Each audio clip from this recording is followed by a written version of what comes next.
Sir ನಂಗೆ reaction ಆಗ್ಯದ ರೀ. ಅವಿನಾಶ್ ಡಾಕ್ಟ್ರ್ ಇಂಜೆಕ್ಷನ್ ಮಾಡ್ಯಾರ, ರಿಯಾಕ್ಷನ್ ಆಗ್ಯದ. ಅದಕ್ಕೆ ಎಲ್ಲಿ ಇದು ಮಾಡಿದ್ರು ಭೀ ಬಂದಿದ್ರು ರೀ ಸರ್.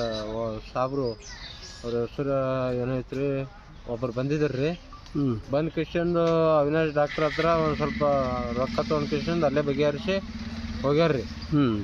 ಹೋಗಿ ಕಿಶಂದು ಮತ್ತೆ ಈಗ ತಿರ್ಗಾ ಮತ್ತೆ ಅವ್ರಿಗೆ ಫೋನ್ ಹಚ್ಚಿದ್ರು, ಮತ್ತೆ ಅವ್ರು ಬರ್ತೀನಿ ಅಂತ ಹೇಳ್ತಾರೆ. ಇನ್ನೂ ಬಂದಿಲ್ಲ ಸರ್ ಒಬ್ರು ಯಾರು ಬಂದ್ರೆ ಡಾಕ್ಟ್ರ್ ಅಲ್ಲೇ ಊರನ್ನವ್ರು ಯಾರು ಕರೆ ಅಂದ್ರೆ ಅವ್ರ ಅಪ್ಪ ಅವ್ರ ಮಗ ಮಾಡೋಗ್ತಾರ ಕರೆ ಅಂದ್ರೆ ಅವ್ರಿಗೆ ಬರಲ್ರಿ ಡಾಕ್ಟ್ರ್ ಮಾಡಕ್ಕೆ. ಡಾಕ್ಟ್ರ್ ಮುಗ್ದಿಲ್ಲ ಅವ್ರದ್ದು, ಮುಗ್ದಿಲ್ಲ ಡಾಕ್ಟ್ರ್ ಕೋರ್ಸೇ ಮುಗ್ದಿಲ್ಲ ರೀ ಸರ್. ಅವ್ರು ಅಂದಾಜು ಮ್ಯಾಗ ಕೊಡ್ತಾರೆ ಸರ್. ಇದು ಅದ್ರಿಂದ ರಿಯಾಕ್ಷನ್ ಆಗತ್ತೇನ್ರಿ? ರಿಯಾಕ್ಷನ್ ಆಗುತ್ತೆ ಸರ್. ಈಗ ನಿಮ್ಗೆ ಏನಾಗಿತ್ತು ರೀ ಮತ್ತು ರಿಯಾಕ್ಷನ್ ಹೆಂಗಾಗ್ಯದ ನಿಮ್ಗೆ?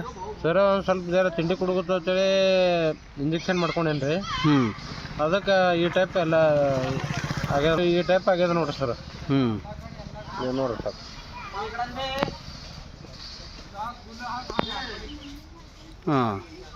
ಎರಡು ಸೈಡಿಗೆ ಆಗ್ಯಾವ ನೋಡ್ರಿ ಸರ್. ಇದು ಅವಿನಾಶ್ ಡಾಕ್ಟ್ರ್ ತಗೊಂಡು. ಇದು ಎಷ್ಟು ದಿವಸ ಆಯ್ತು ರೀ? ಇದು 15 ದಿವಸ ಆಯ್ತು ರೀ ಇಂಜೆಕ್ಷನ್ ಮಾಡ್ಕೊಂಡು. ಇದು ಅವಿನಾಶ್ ಡಾಕ್ಟ್ರ್ ಕಾರಣ್ರಿ ಸರ್. ಉತ್ತರ ಕರ್ನಾಟಕ ನ್ಯೂಸ್, ಇದು ಕನ್ನಡದ ಉಸಿರು.